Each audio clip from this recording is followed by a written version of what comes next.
مشاهدينا الكرام، ننتقل من سوريا إلى تونس وغادة هيمش. غادة هيمش، من هو الجمهور الذي كتبت خطابك له؟ جمهوري هو أهلنا من اللاجئين الفلسطينيين. جميل، فهل أنت مستعدة؟ نعم إن شاء الله. تفضلي.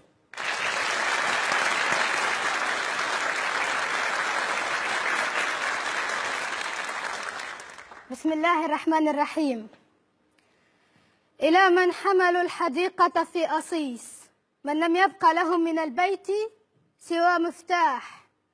إلى الشهداء، إلى الشعراء، إلى العابثين، إلى العابرين، إلى الغائبين، إلى العائدين، إلى من تعرفهم حقول البرتقال وتلال الزعتر، إلى من يشهد الزيتون أنهم أهل الأرض، إلى كل من أهدى الشتات قصيدة أو وردة أو بسمة وهويتين.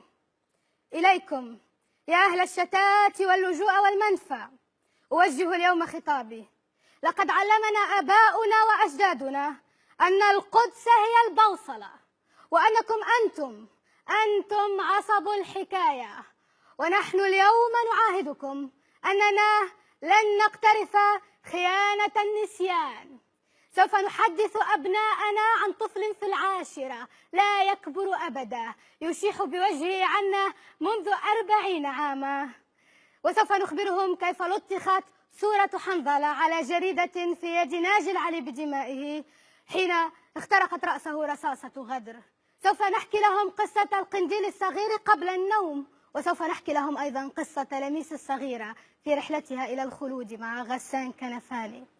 سوف نعلم أطفال الكتاتيب آيات من الذكر الحكيم، آيات من سورة الإسراء، حتى يعلموا أن عهدة عمر لنا.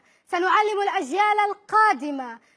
الأجيال القادمة فصولا في القانون، أولها يقول أن العودة حق لا يسقط بالتقادم.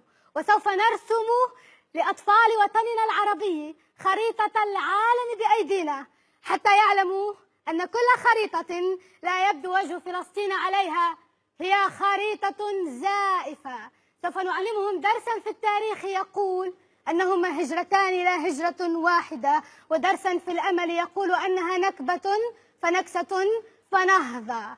نحن اليوم نعاهدكم أننا سنجاهد بالقلم والذاكرة حتى يخرج من رحم هذه الأمة جيل ينصرنا وينصركم، ويعيد الحديقة إلى الحديقة والمفاتيح إلى الأقفال، وإن غدا لناظره قريب.